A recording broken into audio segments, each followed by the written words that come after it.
Move approval. Second. Second. Any discussion? All fair say aye. Aye. Opposed, same sign. Abstentions, motion carries. Item 3, approve the minutes. Move. Second. Second. All in favor, any discussion? All in favor say aye. Aye. Same sign. Abstentions, motion carries. I would think that, notice my copy says approve the December 13, we're moving to November. That's correct.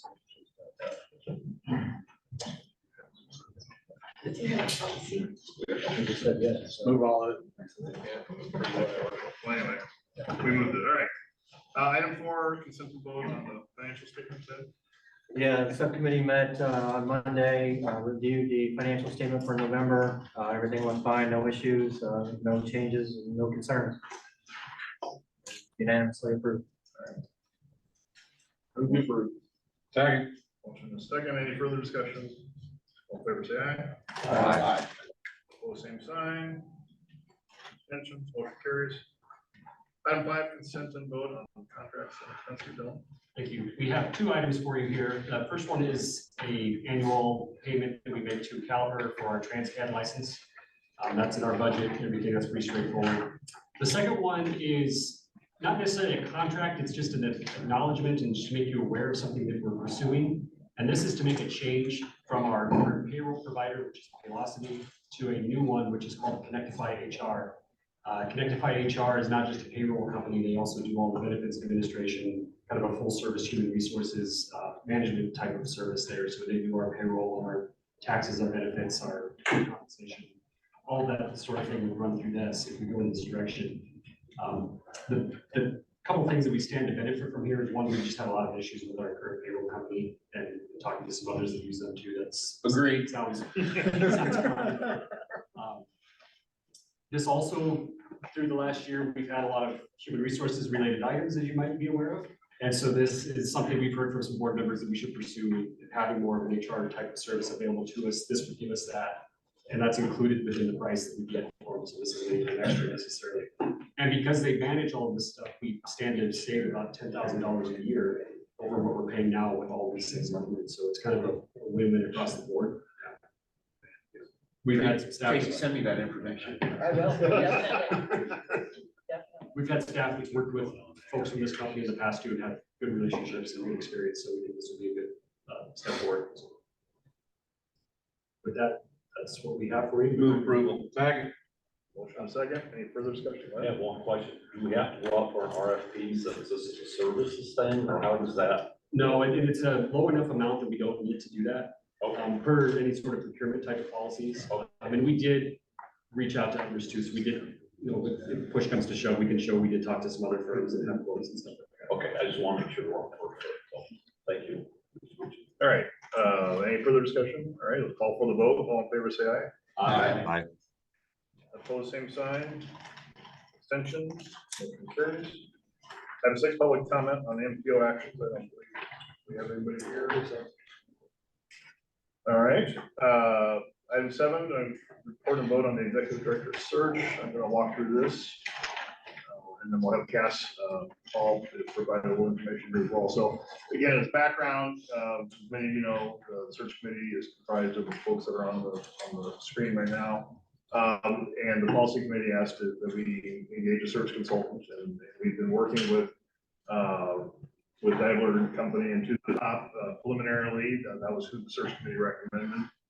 And the purpose today is to formally approve that. So they were the highest scoring response from our RFPs. The search committee met with Cass and Diana on November 29, essentially got them started preliminarily on the process, given our scope and our time frame. So we moved ahead. We now need to formally approve their contract. And so this outlines the core scope of services under the contract. As you can see right there, the fee for that. And so, so then we have three optional matters that we could add into that. One would be the employment contract negotiation, second, coordinating media tactics, and thirdly, an all staff salary analysis. As far as number one, my thought would be, I would think that we would definitely want to include that, because once we get to the point of negotiating a contract, we want some help on that. I think that would provide some needed expertise in getting that done. Happy to talk about the other two. As you can see, the point on staff salary analysis that was completed 3 years ago, so that might be a good thing to do at this point as well. So that's the last. I think that's the last one. So again, as you know, we have a policy committee meeting scheduled for tomorrow to formally bring this up. But I wanted to bring this up today to get a recommendation from the executive committee on our next steps. So happy to throw this out for discussion.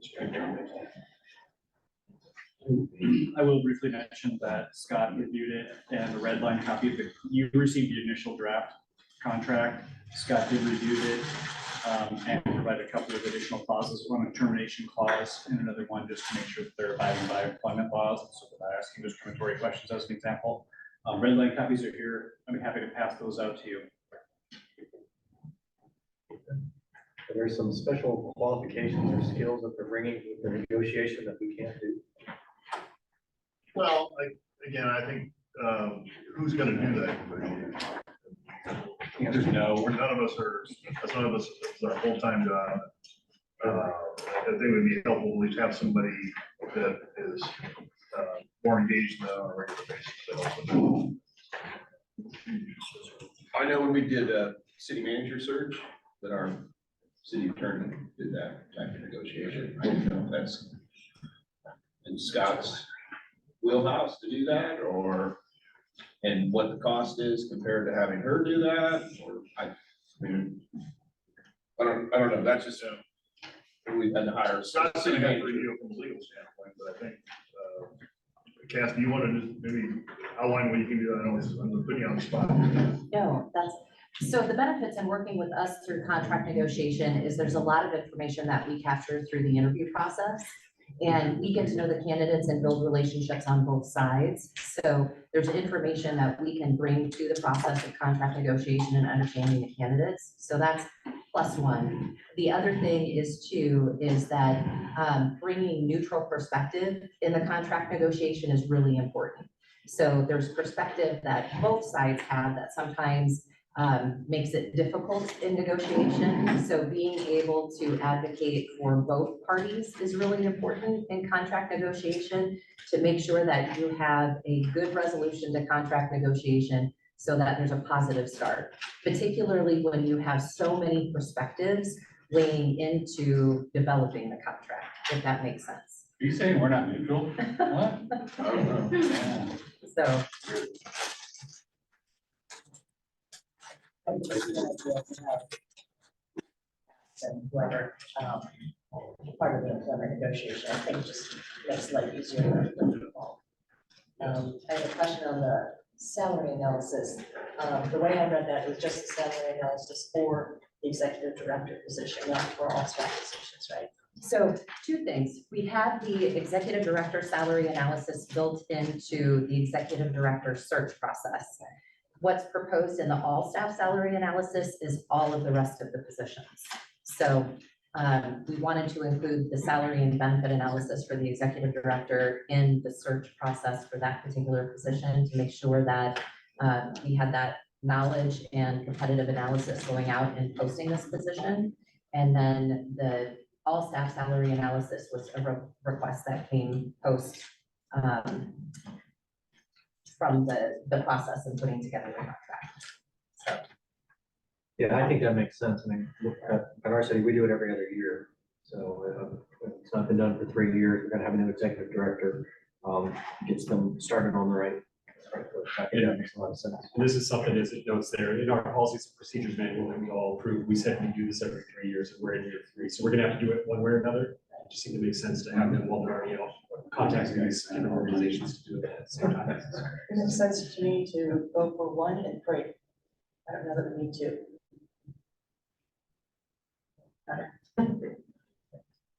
I was kind of thinking the same thing. I'll second the motion. Can do the press release.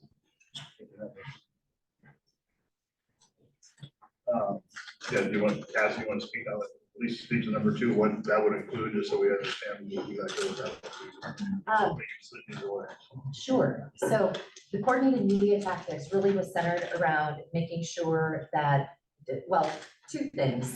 I'm going to jump ahead a little bit. So knowing that we have an aggressive timeline on the process and thinking about how we wanted to shape the search, coming into putting together this proposal, we didn't know what the engagement level of the policy committee would be in helping us promote the position.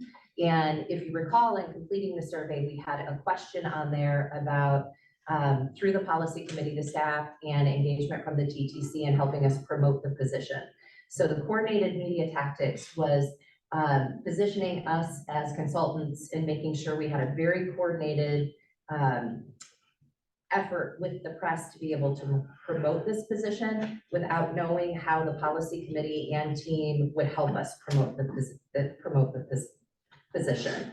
The response that we received in the survey from the policy committee staff and TTC was incredibly positive. So I can say to you, I'm confident that we will have good coverage on the position without number 2.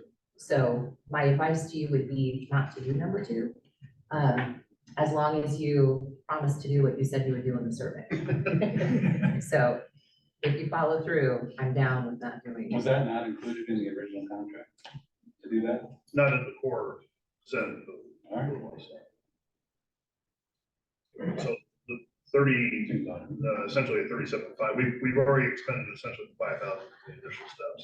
And it'd be initial 32.5 for the 4 steps there, and then going to the next slide, then it'll be 2,000 for the contract negotiation and 7,500 for the salary analysis. Extra on top of that, correct?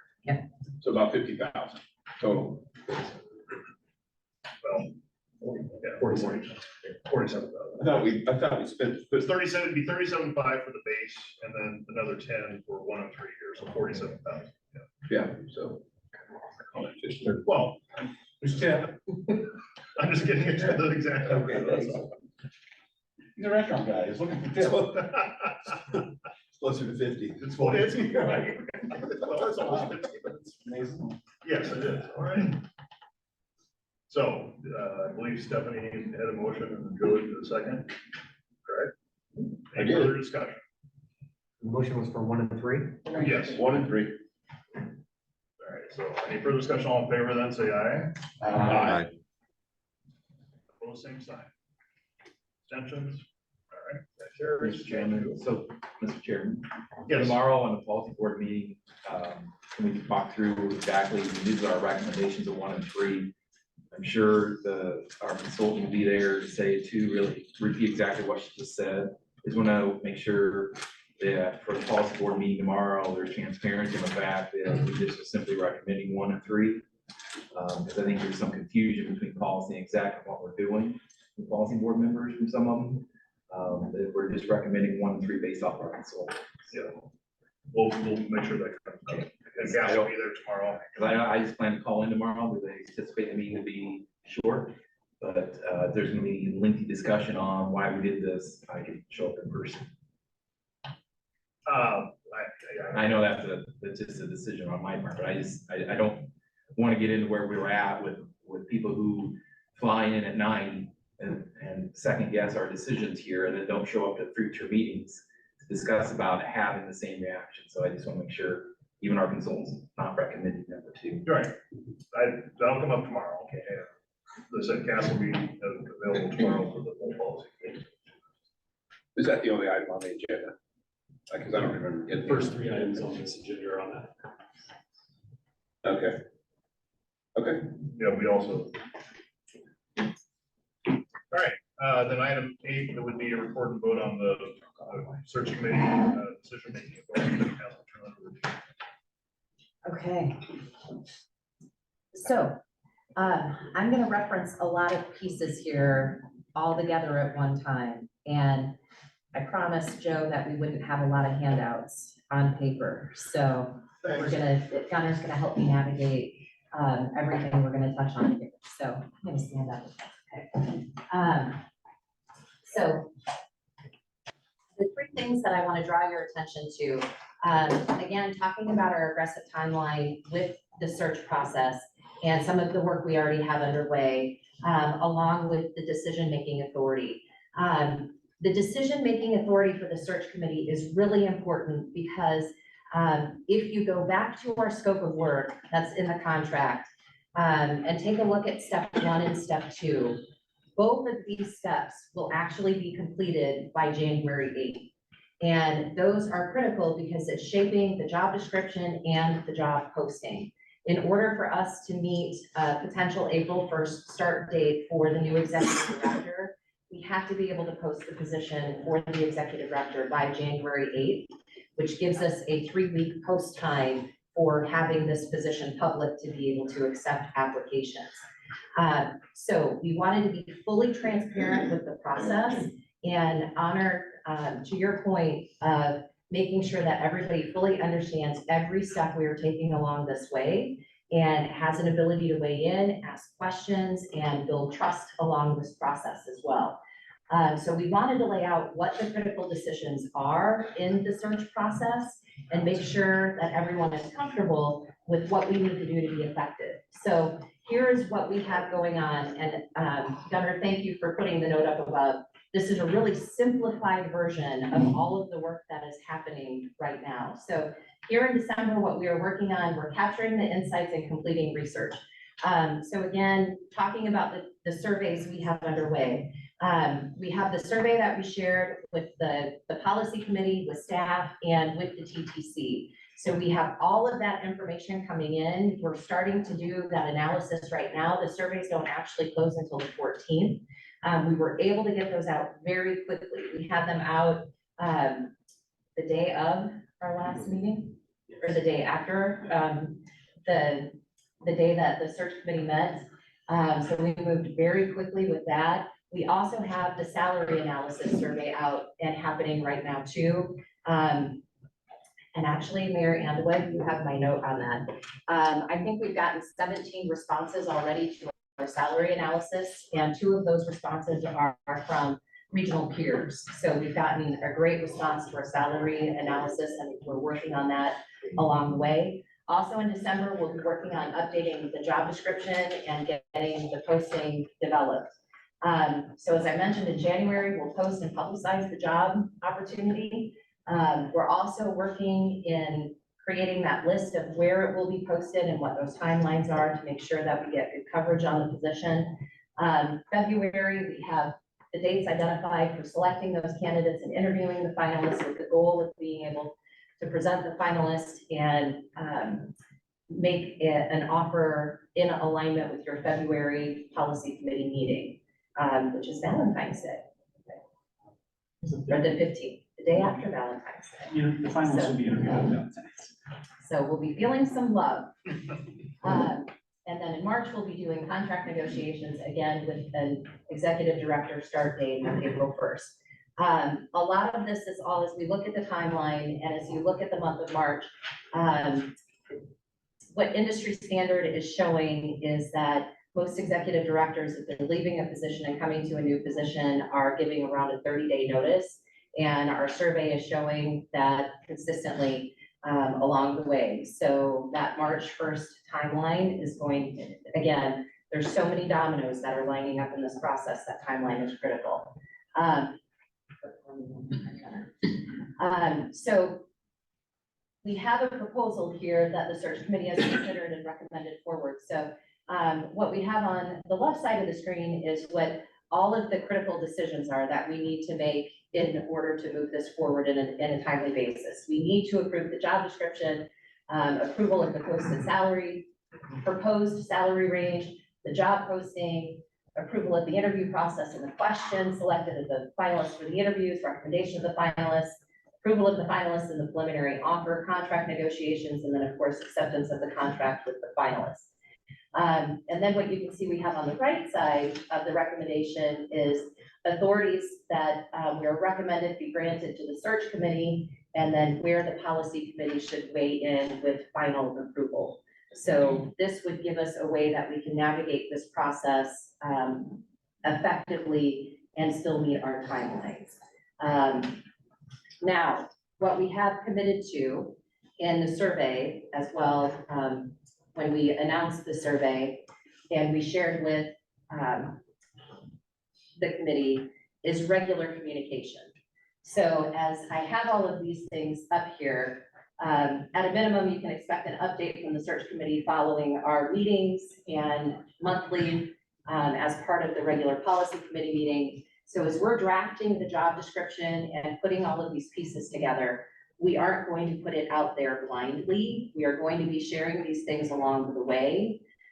So we are going to be accepting feedback.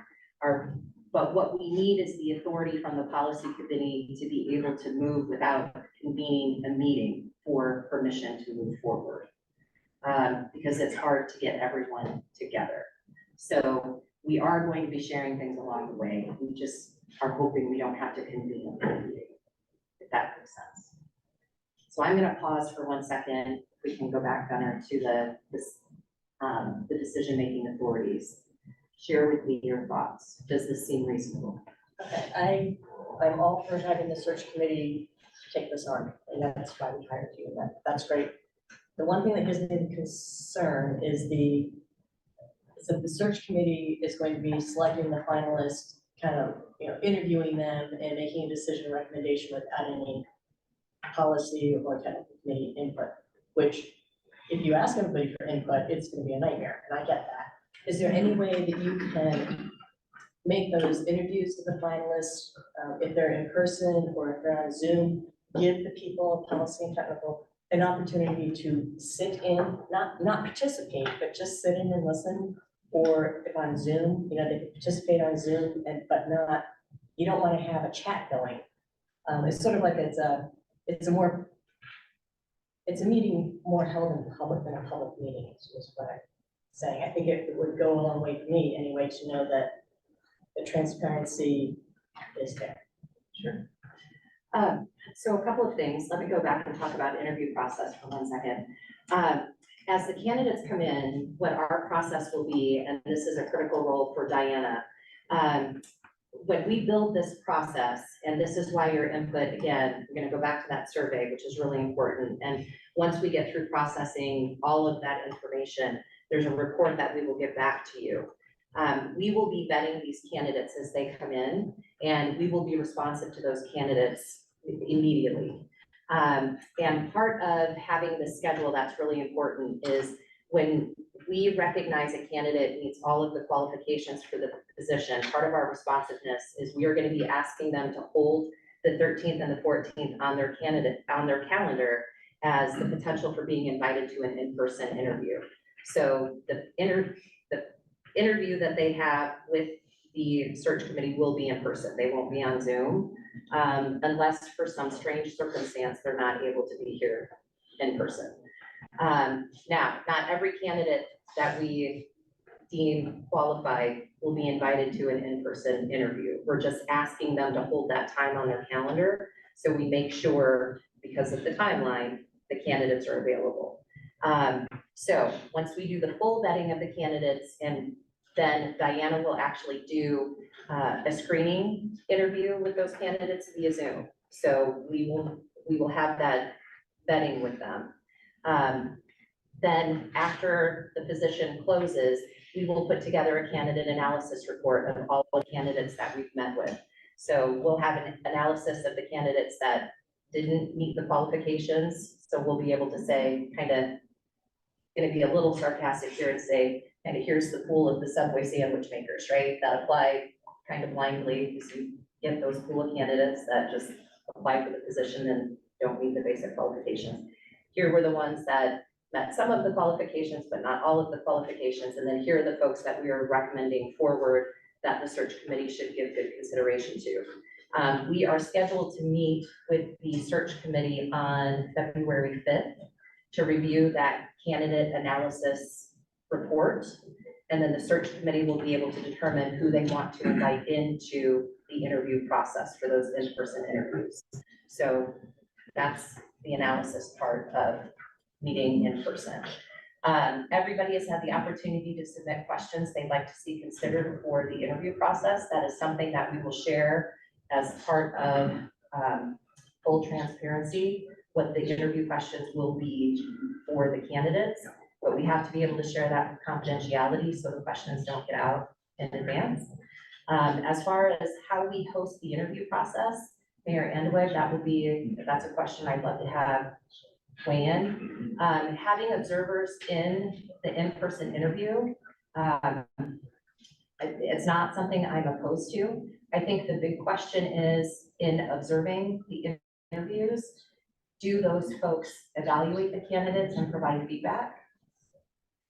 Would be my first question. How do you want to handle that?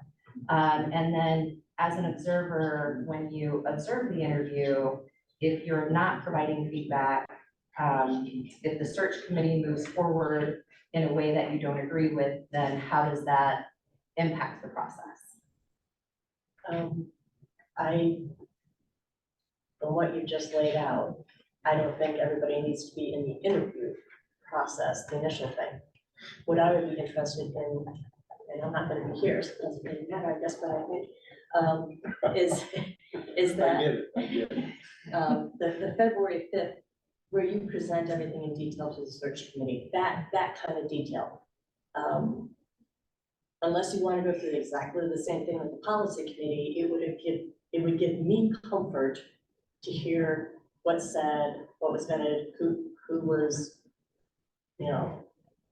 rejected is harsh word, who didn't make the cut, who the finalists are, and your rationale. I understand you're gonna have that in writing.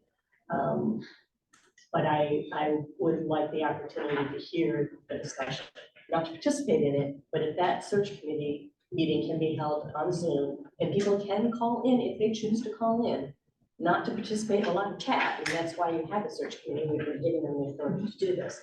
But it would just make me a little bit more comfortable to know what that conversation. I think that's a great suggestion. I would be open to that, if the search committee is open to that. Yeah. I understand the concern. The other thing that I do want to share, and again, working through the data, there were two other comments, and there were three total comments that we received through other thoughts and suggestions that could also influence other parts of the search committee authority. And full transparency, we want to share these. And I'll give you a second here to read these. A couple of things that I want to say about the survey. We have received phenomenal participation. I'm going to reiterate that.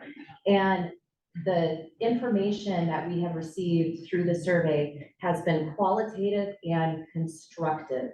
So I know that this has been a process in going through getting to this point, and then anytime you're hiring leadership for your organization, it is a process. And so I want to make sure that as you look at these comments and take these in, if this is part of what you want to, we need to address these out of the gate, I guess is what I'm trying to say. And it's my advice to the executive committee that in full transparency, we share these with the policy committee and you take these into consideration. And we have some discussion as you think about the search committee authority as well. And I feel like we've addressed the first one in opening that candidate analysis search committee discussion.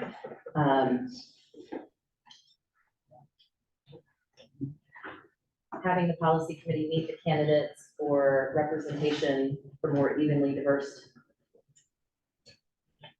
on the search committee. Any thoughts on those comments?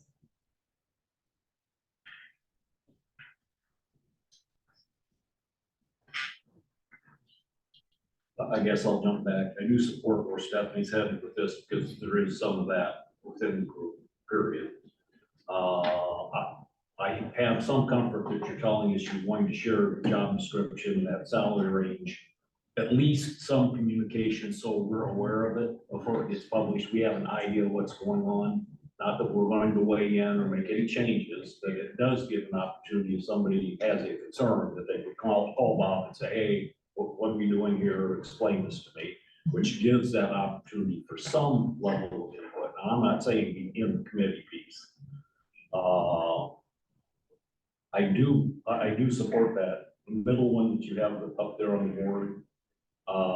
And that could be even satisfied in my mind. You get down to that top 2, 3, whatever that number ends up being, just even sending out who it is and some bio information about them. So we have an idea of who those finalists may be. Getting back to Stephanie's point, having an understanding of how the actual interview piece went, what were the pros, cons of individuals, so that the rest of us have some idea. To me, provide some transparency, may go a little bit to resolving number one on the board, that, you know, at least it's open, at least we all understand where it is at this moment. First, we have no clue what happened. How did we get here? Because that has been an ongoing theme through this whole deal, where we do not understand, many of us don't understand, how did we get to this point? Why is this been delayed to this date? Can I ask a question? What are the privacy expectations for the candidates? Because if we start sending out emails of here's the final 2, that's inevitably going to get out. So what are the privacy expectations and requirements for those final candidates? I think you get down to those final 2 or 3, there is no privacy. Maybe, that's why I'm asking. Yeah. I think the initial slate, you want to go ahead? Yeah, go ahead and share. I said, my thought would be the initial slate is going to be confidential. Yes. But once we get to finalists, then that would not be, they would have to have the expectation that would get out. And that's what we have to balance, is access to the interviews, with the full policy committee to providing confidentiality. So I don't know how we quite put those together. So. But the second one should definitely happen. I mean, the final candidates should meet with the full policy. Oh, absolutely. I mean, there's before any hiring. Absolutely. is done. So, I mean, that, I think That's the point where we. that's a gift, Exactly. right? I mean, that's not something that, I mean, that just seems obvious. Yes, but that's where we're gonna get to the finals. Right. Yeah. So there's 2 ways I'm gonna respond, and this is your process. So I can tell you my best advice, and then this is your process. And your worst advice. Okay. The best advice, and here's your fucked up advice. So I know you have an aggressive timeline.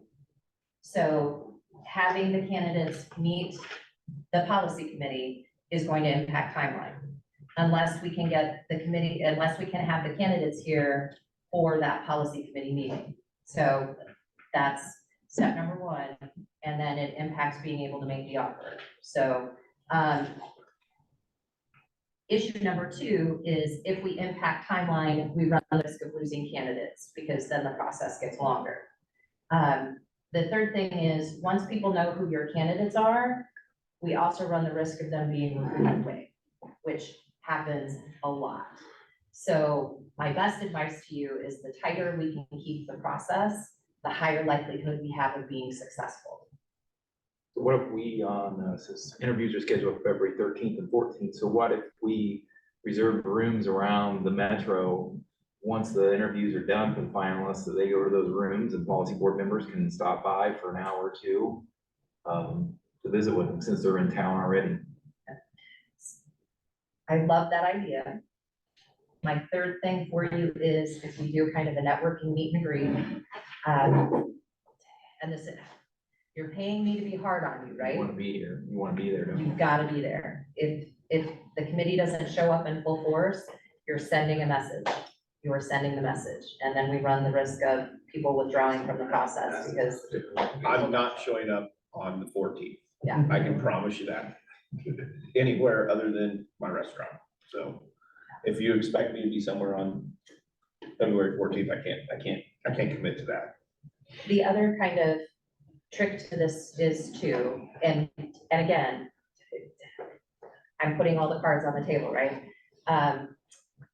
I guarantee you staff will have an interest in being engaged in meet and greet, and we need to be able to answer that question. And then I'm sure the TTC will also have an interest in being engaged in the process too. And then how and when, and staff is one question, TTC is probably easier to think about when you engage those folks in the process, but you just want to think through that. When we decide that staff would engage with the candidates, I thought we talked about that at the initial meeting. Did we or did we not? We did, we talked about getting feedback on interview questions. So, Is it possible to just have them, the finalists come to the policy meeting on the 15th of February? Is that a possibility? As opposed to setting up rooms, doing that way you have a dedicated audience that's already gonna be there. it is possible, it will just shift our ability to be able to craft the offer with access to the policy committee on that day. So we would still have to drop some kind of special meeting in somewhere where we could get feedback from the policy committee on who we're recommending and then approving our initial offer to be able to provide to that candidate. I mean, presumably you just move everything back a week, in theory, right? I would think. Or is that too simplistic? If we met I feel like a week would be too much. I mean, if you meet the candidates on the 15th, looking at you all, you meet the candidates on the 15th, you're gonna leave that meeting having a feeling of who you're most interested in. I would want to reconvene you as soon as possible and say, let's, Okay. Can't we just send you an email? saying, Wouldn't, these are, or do you need to meet with all of us again in person? we could approve it by email, but I don't know if I- we're approving anything. I mean, Could you just I mean, have the full policy to give their input. to make the policy meeting longer? Well, yeah, I mean, the policy, wouldn't we have to have a closed session to discuss personnel? So have the policy meeting, then go into closed session. I'm Have gonna- we met Make the finalists? decision there. Do it all in Could do 15? that. what we had envisioned in process is that the policy committee would recommend or approve the initial offer of contract or the initial offer and give the search committee authority to negotiate with the selected candidate. So there would be here's what we intend to offer, salary and benefits, and you have approval to negotiate up to this. So that we could work through that. I mean, I think all that could be done on the 15th. Yeah, I mean, could we not have set aside a couple hours instead of an hour and go until 6 o'clock? Have the closed session at 5 to 6? Or It's Norwalk's council meetings that day, and I'm getting a lot. Get started earlier. You can start earlier. Okay. They can't start. Okay. Starts at 6, but the committee meetings start.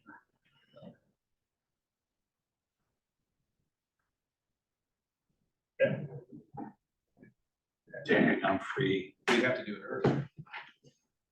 Would it make sense then, Have a if short. we're adding a day on to our applicants, instead of 2 days, now it's 3? Is it possible for, depending on how many qualified applicants you get, that you could conclude your interviews, do it on the 14th, or maybe, Joe can't be here on the 14th, do the interviews on the 13th, skip the 14th, and then complete your interviews before noon on the 15th, and then have everything you need for the meeting? Again, I guess we're still gonna have our applicants from the 13th here. I can do it in the morning, a couple hours in the morning if we're doing interviews in the morning, but probably afternoon. I can't. commit to Yeah, I that. think I can we'll, do it early. We could get it done in the morning, then just make it all happen on the If we 15th. were here at 8, I mean, I can't imagine going past noon. We did it in 2 days. You might lose my attention after 12 o'clock. Gosh, you might not want me here. you're gonna have to buckle down. Yeah, you might not want me here, trust me. I'll make it till Just 10. make your food ahead. There's nothing new there, Joe. I think let's think through it. I mean, what I'm thinking in my mind is we may, depending on the number of candidates, it may be that our recommendation may be to bring forward 3 candidates, focus on 3 interviews. We could knock it all out on the 15th, but it would be a full day on the 15th, 3 interviews on the 15th, bring all three candidates. But Can we it, do the interviews on the thirteenth? They'll still be here, then they gotta come back. You just don't want them to, like, if they're out of town, they'd have to stay here 3 days. Oh, you're saying the policy needs to meet them all. Yeah. yeah, I think search committee. Make the would policy come on the 13th. And I would look to the team to say, is it, Hey, it's on there. If they all want to be, just like the last time, let's all be transparent. well, Here's your special meeting. You gotta come and meet them on the 13th. we have flexibility on the 13th, 14th, and we haven't set those days. So if we want to align it with the 15th, we can do I that. like avoiding the 14th just because it's Valentine's Day. And a lot of people have things. Not my And I wife. think Don would. My wife doesn't care. She expects you to say that, right? My wife doesn't care. But why don't we do a special meeting with the policy on the 13th and then we have our policy meeting on the 15th? You really want to be involved? What's one extra meeting for you? That's true. So, I mean, I'm gonna be doing it anyway, so I might as well drag everybody else. It's true. I mean, if you did the in-person interviews on the 13th, and all the policy is invited to meet the people, then they can all go home. They don't have to stick around for 2 days to find out who wins, right? The candidates. So my only hesitation with it is then we have a 2-day gap where there's awareness of who all the candidates are. So that's where we run the risk of. And then we also have we run the risk of exactly what you just said, dragging everyone in and not everybody shows up.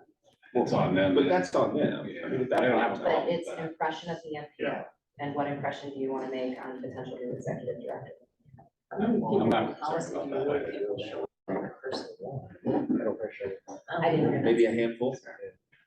I mean, that's gonna be expected, whatever day you do it on. I don't believe that everyone's going to come from. I agree Policy with, I committee. agree with that.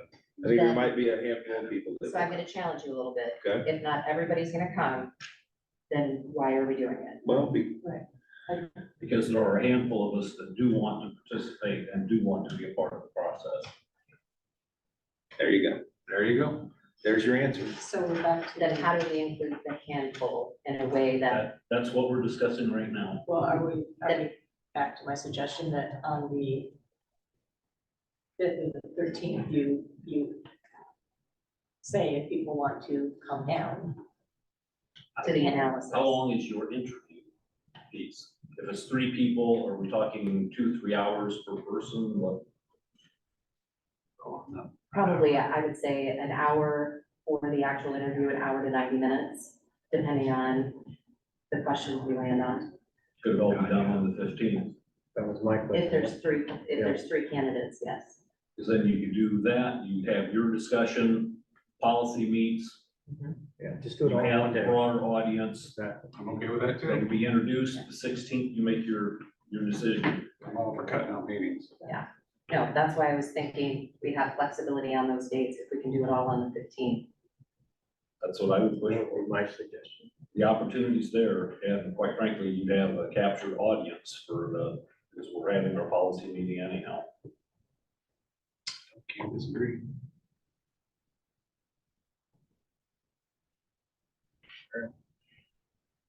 is there anything that works down?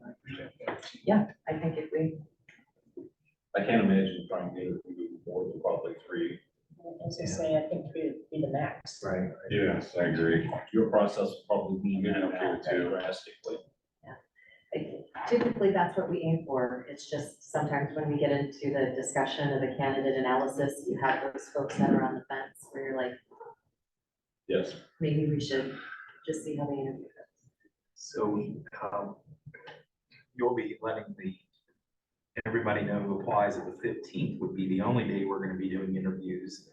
And if by chance a highly qualified applicant can't make it on the 15th, are we prepared to move on? I mean, hate to be the naysayer here, but there was more flexibility with the 2 days. We say we have one checks all the boxes, we just move on. I mean, I'm fine with that. I just want to throw that out there, like, I think we deal with that at the time. Yeah, cross that bridge. I think it's a good point, but Yeah, All right. let's try to knock it All out. right, we just wanted to discuss it. I think it's a good point. All right, 15th it is. We'll deal with that contingency. All right. You think a good point. So if you do everything on the 15th. So when it comes to the search committee meeting on the 5th, where you go through the pros and cons of the people that you selected.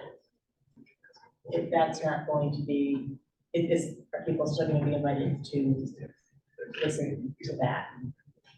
If they are, one way you can keep it confidential, and it sounds kind of cold, is, the search committee would have the names, but you could just refer to them as candidate 1, 2, 3, 4, and not have any names, because we should be evaluating somebody anyway on their qualifications and not their name. I'm open to it.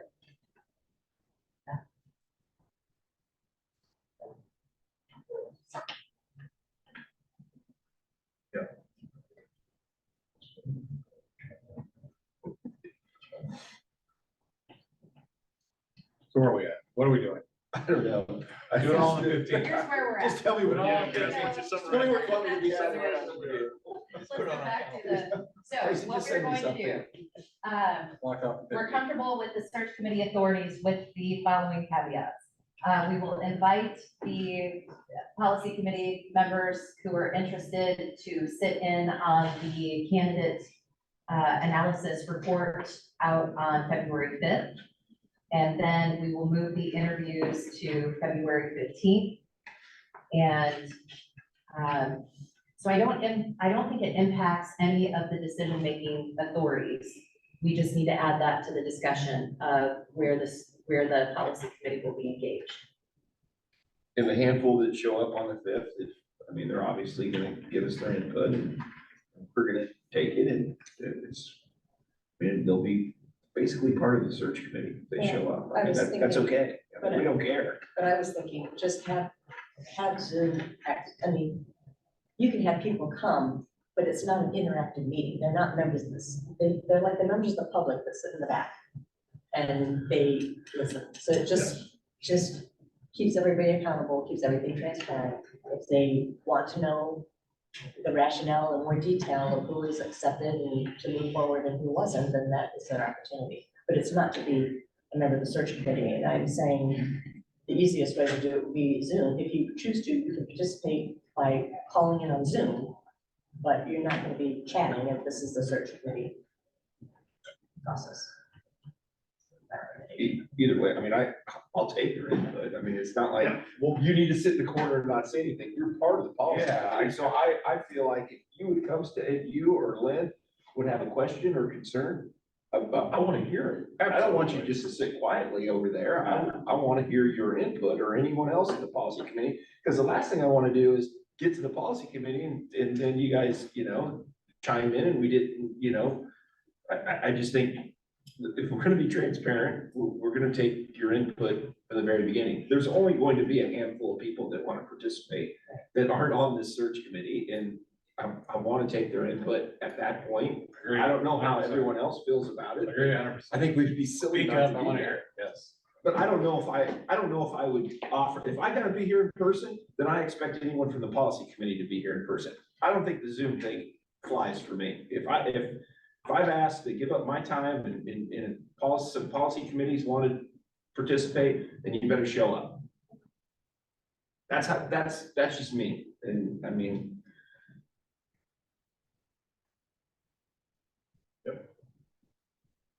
God, I hate agreeing with Joe. I just think it's fair. I think it's fair. I agree. But I agree, it's a larger group and they can speak. And it's not just the search. I don't want the policy committee not to feel like they're engaged in this. This is their director. It's just not the 6 of us. They're gonna hire somebody like the whole bully first comment was on there. That's ridiculous. I hope I was part of that group. I think we have enough that I think we can massage this a little bit. And come up with- You were. Yep, I think so.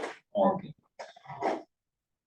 So I think the only other comment that I wanted to emphasize is the other comment that we had 100% consensus on our communication strategy. So the only other comment that was shared was having a regular email every 2 weeks as an update, which the only time we won't be engaged in conversation every 2 weeks is this period in December where we're over the holidays. Otherwise, we're pretty much set up to either be communicating following a search committee meeting or actually as part of a policy committee meeting every 2 weeks. So, and everyone is always welcome to reach out if you have questions. So I think that's everything.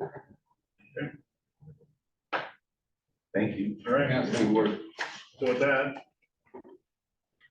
let's make a motion to essentially approve that as we discussed. I'll move. Second. Motion and a second. Any further discussion? All in favor, let's say aye. Aye. Both same sign. Any extensions? All right, that carries, and we'll work to get that all delineated further so we can present that tomorrow for the full policy. Hopefully you will all participate tomorrow in the policy committee meeting too, so we can have this discussion and make sure that everything that's discussed is consistent with what we talked about here today. All right, agenda item 9, report and vote on the employee remote work arrangement. Dylan? Thank you. Last month, we talked about this at both executive and policy committee with the direction to make Zach, planning manager, a contract employee. Since that time, I've worked with Zach and Scott to come up with an agreement and a contract for that. That's all been going smoothly. One thing that we have to do though, because this is taking a salaried employee and we're adding in consulting costs, is we have to amend our budget and work program. That's a federal requirement that we have to do.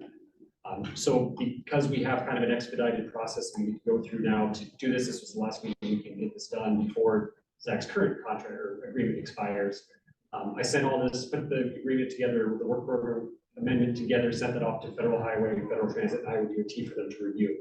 I would note that Federal Highway and Federal Transit expressed some concerns that there wasn't a procurement process that we went through. It was just a decision to do this.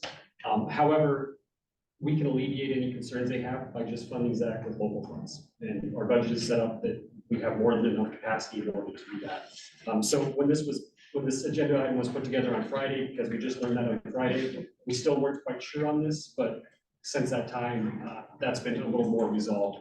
So in the agenda packet, we did outline 3 options.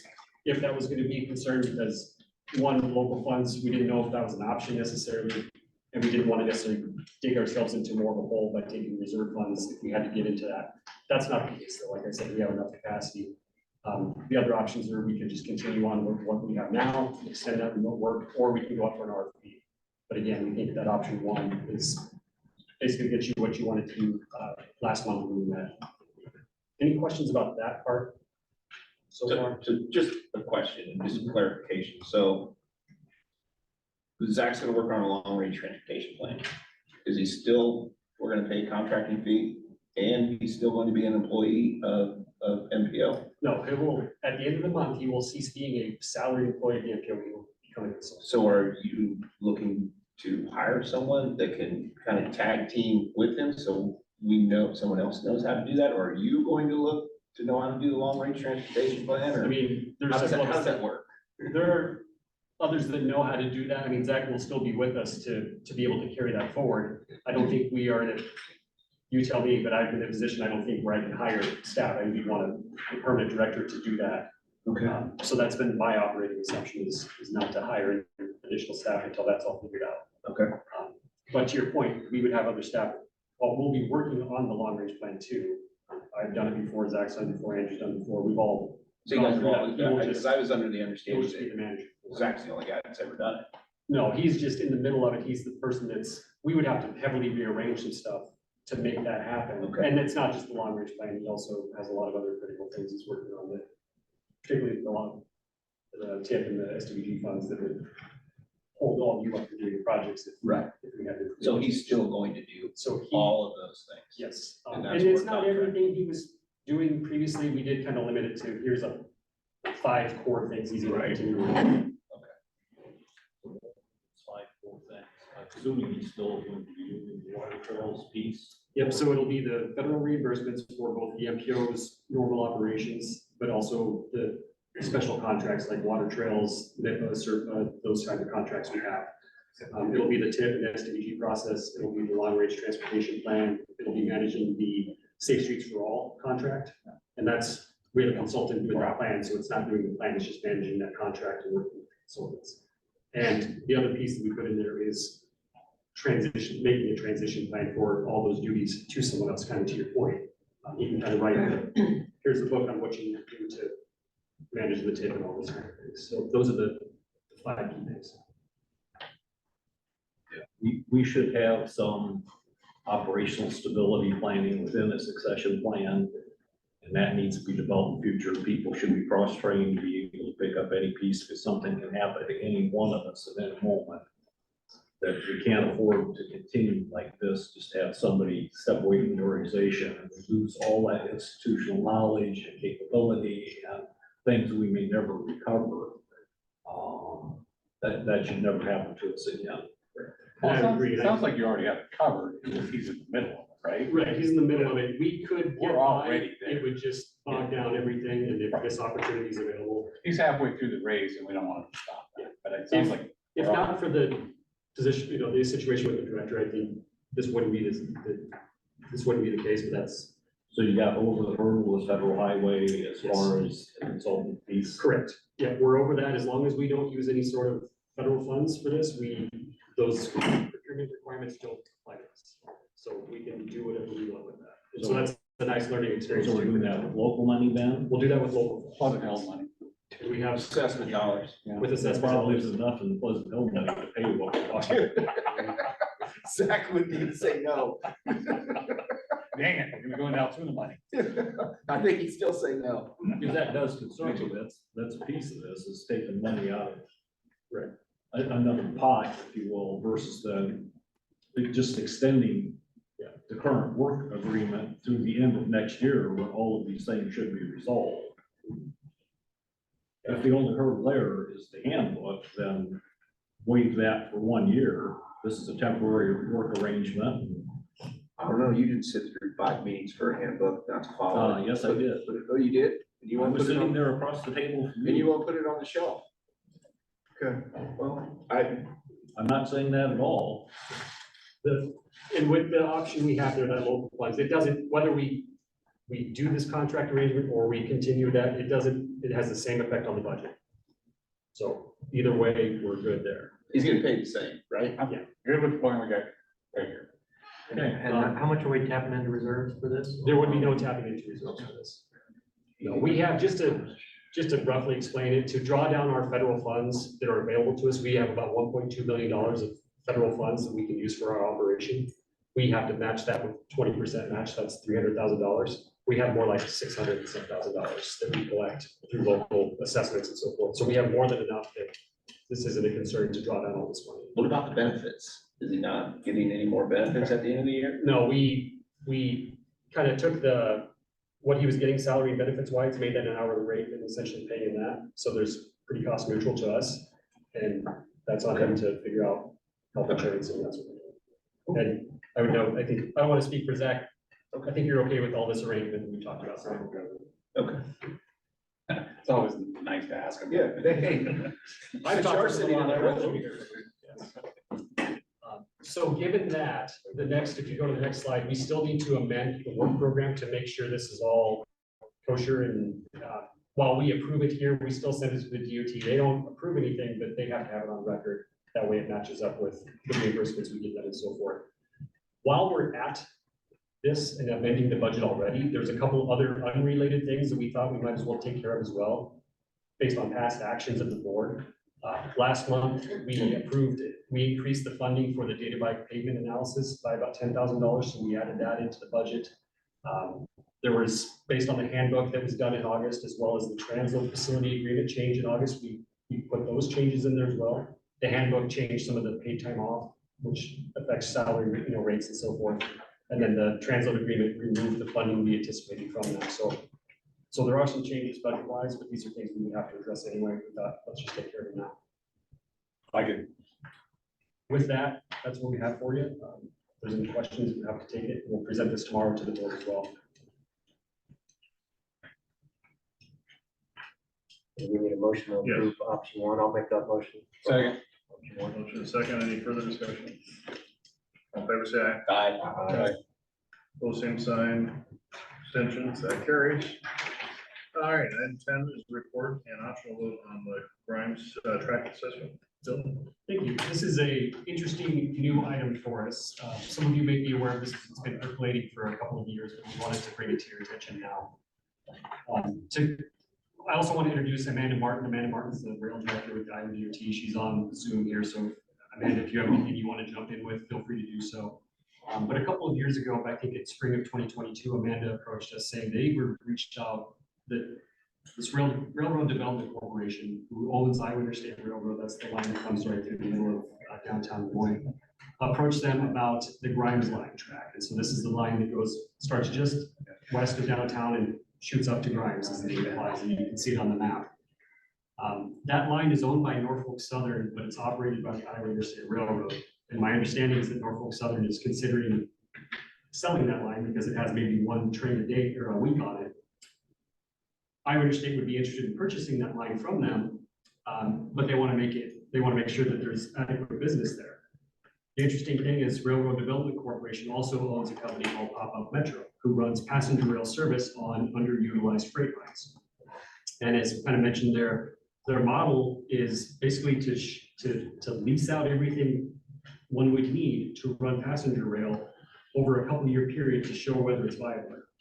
And so their pitch is it's cheaper, or just as cheap as, or just as expensive as doing a full-on feasibility study. But instead of getting theoretical ridership, you would actually know, people would be able to go out and ride it, touch it, feel it, to understand whether it's viable or not. So we've had a couple of conversations over the years on this, and had one a couple of weeks ago where we got a little bit more down into the details of what this would take.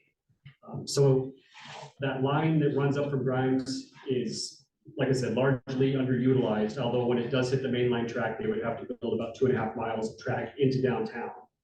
So that'd be one cost. And then they'd have to do some restoration probably on the existing track, because it's made for only maybe 15 miles an hour at best speeds, which wouldn't be suitable for this. For them to be able to tell us what it would take to upgrade the track to a level to where this is, a suitable service, that would take a track assessment, which costs about $25,000 is what they estimated. So where we're at, and I'm happy to talk about any of the other details, but basically to cut to the chase, where we're at is for $25,000, we can get a better sense of is passenger rail viable on this line. If we don't want to do this, which is totally fine, but if we don't want to do this, we don't want to do the assessment, we're not going to understand exactly what the operational, opportunities are, or what it would cost just to get this up and going anyway, the line would probably be abandoned at some point and we'd lose this opportunity. So it's not every day a freight rail company comes to you and says, we want to run passenger rail service, so we wanted to bring this to your attention. But understandably, this is a little bit of a different thing that we wrestle with. So Does it just stop at Grimes? it goes basically into, it used to go further almost all the way up to First Avenue or First Street as Grimes is developed. Yeah. They've abandoned a little bit more. So it's kind of ends in that industrial area on the south side of. essentially goes up the Visor number. So, And I think they're the only option. will it have other stops and other? At the recycling center, Joe. That we were gonna ship our recycling. Yeah, I understand where it goes. Yeah, I think I'm perfect with, I just didn't, so is there other, are we looking at like, by, it would stop in Windsor Heights, it would stop in Correct. Urbandale, it would stop. if we were to proceed forward with this and they do the track assessment, they would come back and they'd tell us, it would take you however much money to upgrade the track to what we need. We could operate however many trains a day at this frequency. You'd have stops in these locations, and that would all be negotiable, obviously. So we would pay them $25,000 for them to come back and tell us how much more money we need to invest. Well, and the way they do it is, like I said, it's a lease agreement. So that would give them the pro forma to say over a 3-year period for X amount per year, we would give you everything you need to run and we have to figure out who the we is that's operating it when Sure. you kill, but Does it go all the way into downtown Des Moines? it goes, no, the current line goes just on where that yellow line ends. So that green line shown on the map there, Waterworks, basically. yeah, that green line would have to be a parallel track installed, and they own the right of way. They would just have to put that track in there and take it out to 16th Street. So That sort would of be where the cheap. soccer stadium would be and. Oh, okay.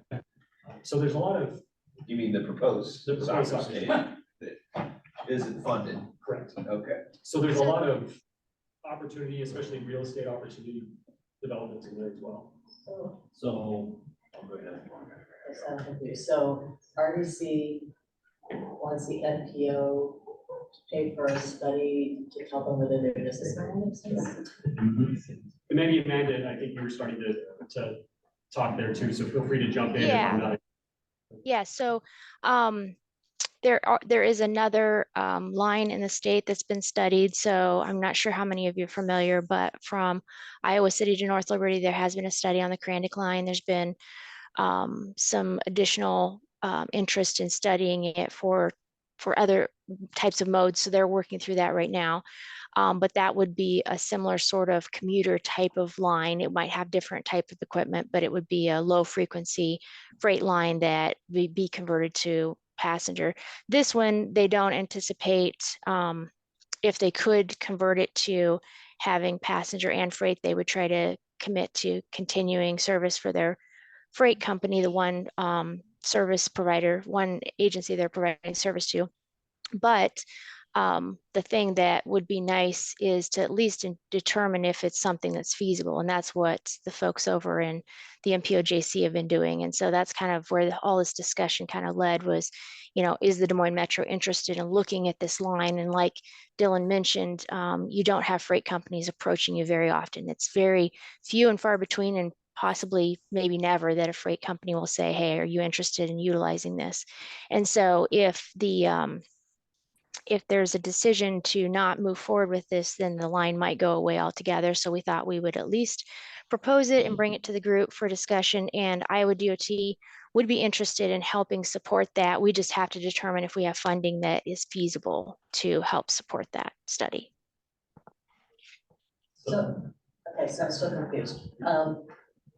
Suppose we do this study and it shows that it has great potential. Are you looking for Des Moines, for the MPO or some entity to fund everything that's required to get this up and running, and then RBC comes in and uses it and outputs from the line?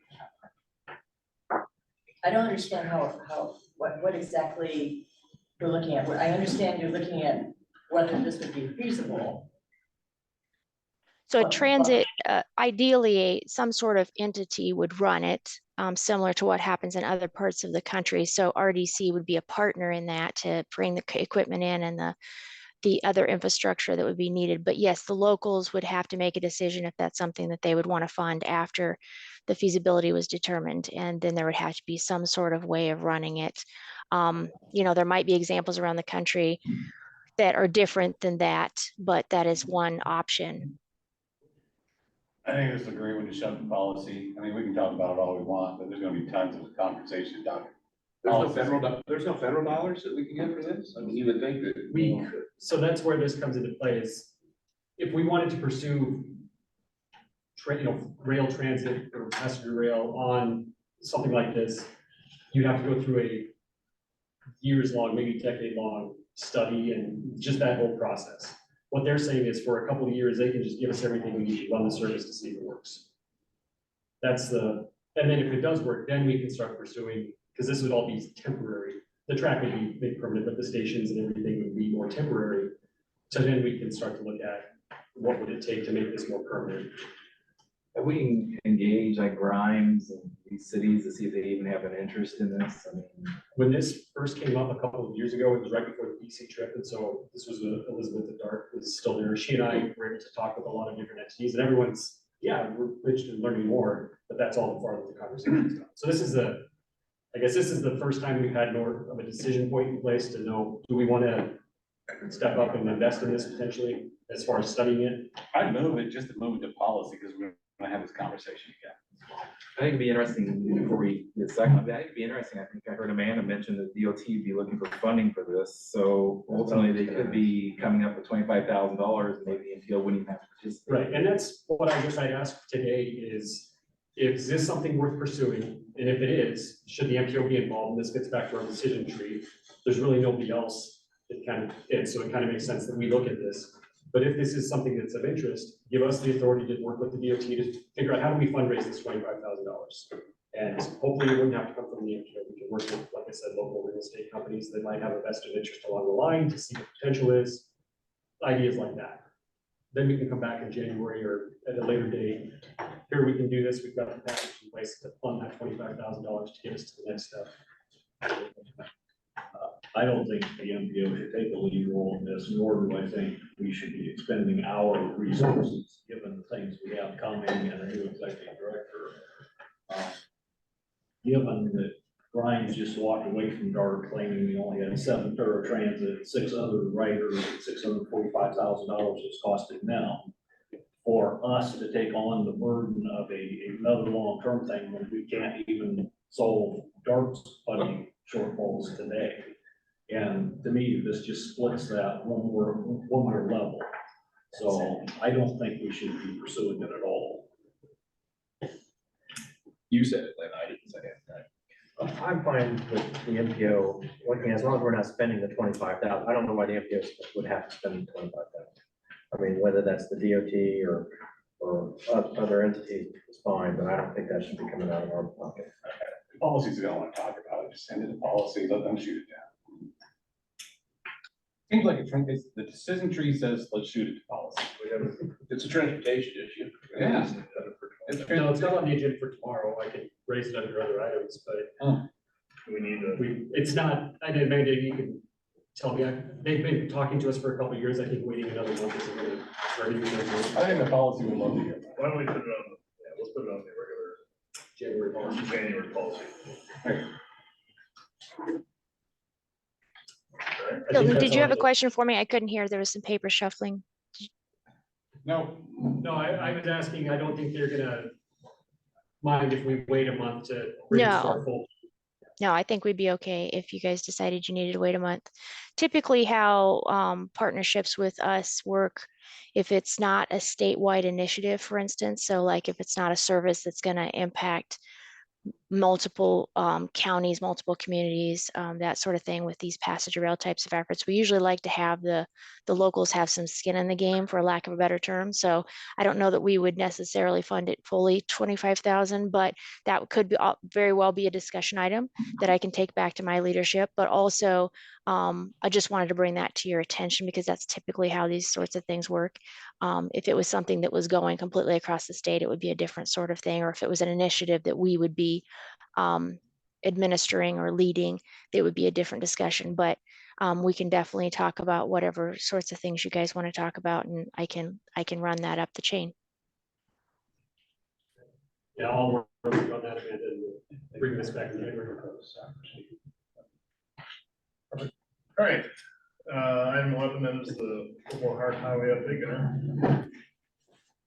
Thank you. I'll try to make this brief here today, but we wanted to offer you a couple of updates on the conversations that we've been having since we brought this to you last, as well as look for some direction from you on how we might proceed forward. We all recall the stakeholder engagement that DOT did, their action plan we put together, stuff on the screen here, which we then took out on a roadshow of our own with the stakeholders in particular. And what we ran into, which you're all familiar with, is the policy at the Iowa Farm Bureau opposing any conversion of a 4-lane highway to an interstate. So, you've all heard that from me numerous times. There's a little bit of new information on here, but you've heard a lot of this before. A lot of these stakeholders we had met with previously, the last time we addressed you, since the last time we addressed you, we had additional meetings. Most notably yesterday, we had a discussion with the broader stakeholder group. This is the group that Mike Steenhook and Bill Norley have helped us organize. It's been working really great. It's kind of an ad hoc steering committee, for lack of a better word. We also had a conversation with Representative Nunn's office. Those are the additional conversations that we had here. And if I were to summarize the insights from those conversations, it would be that, at this point, it'd be easy to walk away and just say, this is really difficult, but it does ignore some long-term issues that we've heard through this process. We've also heard, and I think there's growing recognition from the egg stakeholders, that everyone does stand to benefit with a little bit of compromise here, that we all recognize that this is going to be difficult to do. And last kind of key insight is that it's worth exploring an alternative route because it could potentially have advantages for all the stakeholders. So to recap where we thought we might be headed, obviously the stakeholder engagement was done with Iowa DOT, and their action plan that they handed out to us is ongoing. Those steps still need to happen before we get to interstate designation. And what we've been suggesting adding is, one, some steps to preserve the corridor near term for those egg stakeholders, and then two, consider an alternatives analysis to start the process of identifying potential alternative routes for farm equipment. So you've heard this from me before. I want to briefly update in a few of these elements because there has been a small amount of movement on them. I just want to keep you up to the date on the latest. One of the recommendations, and this came from one of the farmer members, and it came out of the conversations that we were having, was to take the existing minimum speed exemption zone, this is given administratively by the Iowa DOT, and take the western termini, which is Highway 69, and push it further west. They had a couple of suggestions here, but the one that's kind of landed on is southwest 9th. This is an active conversation with Iowa DOT. Ultimately, it is their decision that we can influence it if we want to try to influence it, but ultimately it's a decision by the Iowa DOT. Last we heard from them is they're analyzing it, doing some more consideration, and that they anticipate having a final decision in January. The other thing that we've identified something that can be done to protect the corridor early is what we've been referring to as a beacon pilot, or what the IOD referred to as a active slow-moving equipment notification system for the bypass. So basically, some sort of equipment on the tractors, so that when they're on the corridor, it's communicated in real time with signage, so the drivers in the corridor will be alerted to slow-moving traffic on the corridor. I think the high-level takeaway here is they're committed to doing it. They said they found some funding for it. They're hoping to convene those 8 stakeholders in springtime to have an active conversation about what it looks like. So that's the latest on that piece. And then this is really the newest piece that I have for you is we've had more in-depth conversations with an alternatives analysis with our ag stakeholders. Initially, when we confronted this policy in the Iowa Farm Bureau, we're like, well, do you want a conversation about alternatives? And we weren't really sure what the reaction was going to be. And it turns out that yes, there is quite an appetite for a conversation about alternatives. And that was universally understood at the ag stakeholders meeting yesterday. We put the question right in front of them, is this even worth doing it? And everyone in the room nodded their heads. So that felt positive. They don't think there's any acute urgency to get this done like now. So just to communicate that, and that's going to come into play as we talk about funding options next. And they offer us a lot of initial thoughts on scope of what the analysis would need to include. One thing of note is that likely would have to be looking east of the bypass, and also that the bypass itself still needs to be considered. The current alternative would be an alternative that needs to be explored as part of that. And as you've all heard us say before, we view this as part of a larger master plan, but we don't have to do it all at once. We just do piecemeal as we grow, and we could stop doing it. If it ceases to make sense, we could stop. Okay, so here's what we've laid out for you, and looking for a direction from you on. There would be 3 ways of potentially pursuing funding here. Dylan had a few preliminary conversations with some context that we have at engineering firms to understand approximately what we're dealing with here in terms of price. And I think $250,000 is a good round number to use as an assumption for the purpose of these conversations. Obviously, that number is going to change depending on what the actual scope ends up being. But there's 3 potential ways we could explore this. One is using MPO funds. Pros here, we can move a lot faster, and if we know where the money is. Cons, obviously, those funds could be used for other things. Option 2 would be pursue state funding and use local match there. One of the advantages here is that all the players would have skin in the game. And then also, the cons here is that it's not guaranteed and could delay the start time of it. We have had conversations with at least one state lawmaker who would be interested in moving forward with funding at the state level. So I think that's positive there. And the last thing would be to chase federal funds, which would also require a local match. Obviously, that would save us local and state dollars. It would be not guaranteed, it would delay the start. Could add a lot of administrative time. And speaking very specifically, raised grants are currently open right now. We could go after raised funding for this type of thing. As Zach can attest, that's quite a lift administratively. So I think where staff is feeling on this, option 2 seems the most feasible. So that's staff perspective. We want to put these options in front of you and gauge your interest in it. That's it for me. I'd like to hear where you guys stand. Dean, you have thoughts? Appreciate the update. I gotta get rolling, so I want to move through this, so. I'm already late. Overall, we're all. No thoughts on it? Anybody have thoughts? I'd like to see us pursue option 2 and see where that takes us in that. we have full backup consideration of option one, back on we'll go. What I like about option two is it puts the conversation at the State House. Yeah. And lets the state say, this is a priority for us.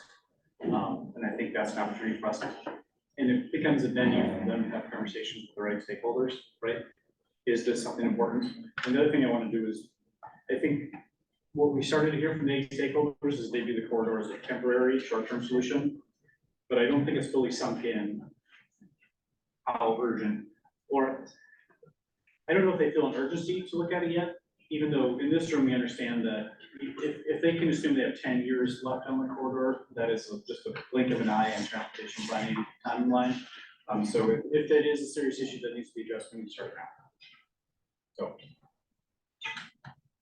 Option two. Love option two. Agree with Len.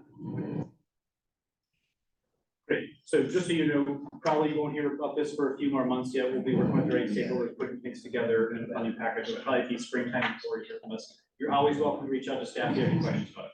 Thank you. All right, thanks, Scott. Next couple months on. All right, Dylan. Okay, I'll try to be very brief with this. Quick update, we're still meeting with all the communities. Things are a little slow this time of year, but we'll pick it back up after the first of the year. We talked about this the last several times. The one update here is that next month at January, we'll have the Director of Transportation for America at our policy meeting via Zoom to talk about things we can be doing to better set ourselves up for raise grants and other discretionary dollars, and just her general insight on how we can be more strategic with our funding and our asks. We've done the recommendation 2, recommendation 3 to be some appointments to boards, and that's the chair's prerogative. So we're working on that. A couple other things. We thought we would have an audit already. We don't have one yet, and we're still working on some things. So finance subcommittee talked about this the other day a little bit. We'll come back with that in January.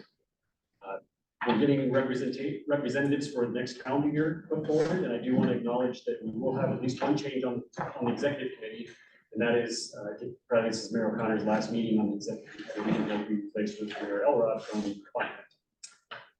We'll let you know as we learn other changes that are coming as well. Something to put on the radar as it relates probably to the work program too is the tech committee has been exploring various transportation analytics services. There's some pretty interesting things they can do now to get us data that we don't have to go out in the field and survey things. They just have to buy the data. Gives us a lot of tools to use, and not just us. There's benefits to our member communities where if the MPO has a regional license, it's a lot cheaper than everybody else buying it individually.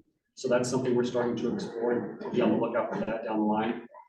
And then we'll start work in earnest in January, February timeframe on the next work program. So we have some ideas. We talked about the Connectify and reducing our HR costs, but providing more service. We've got other ideas and other things we're exploring to make next year a little more efficient for us. Last thing, not on the slides though, I do want to acknowledge that Cass Hall did bring us some bread. So I was supposed to mention that at the beginning and I didn't, but on your way out, grab some of that off the table. Thank you, guys. Len, I got a comment. I really appreciate it. Finish up. I know, that's why I wanted you to finish up so I could talk. I really appreciate all of you helping me. My first time on MBO and on exec. Appreciate it. Doug really wanted to get on. Len wanted to stay. I said, I'll take a year off. I'll take Len's spot because they've been on Pleasant Hill bound forever. I really think you ought to review the subject area so that Altoona can have a spot. But I appreciate all of you guys' help. Just help. Anyway, I appreciate everything you've done for me to help me through the process, staff and the other members. Thanks. I really appreciate it. To that point, I have to do DART. You have to what? I have to get on DART. You're on the dartboard? Yeah. Good luck. All right, with that, then we come to the agenda. Now, just remember, tomorrow we have a special policy committee. I would ask, again, encourage you all to please participate tomorrow, because if we can keep the discussion, and we're obviously gonna have the same discussion tomorrow on the process. So to the extent we can have that input, have some consistency here, and have your inputs from today included in tomorrow, I would really appreciate it. All right, we are adjourned. Yeah.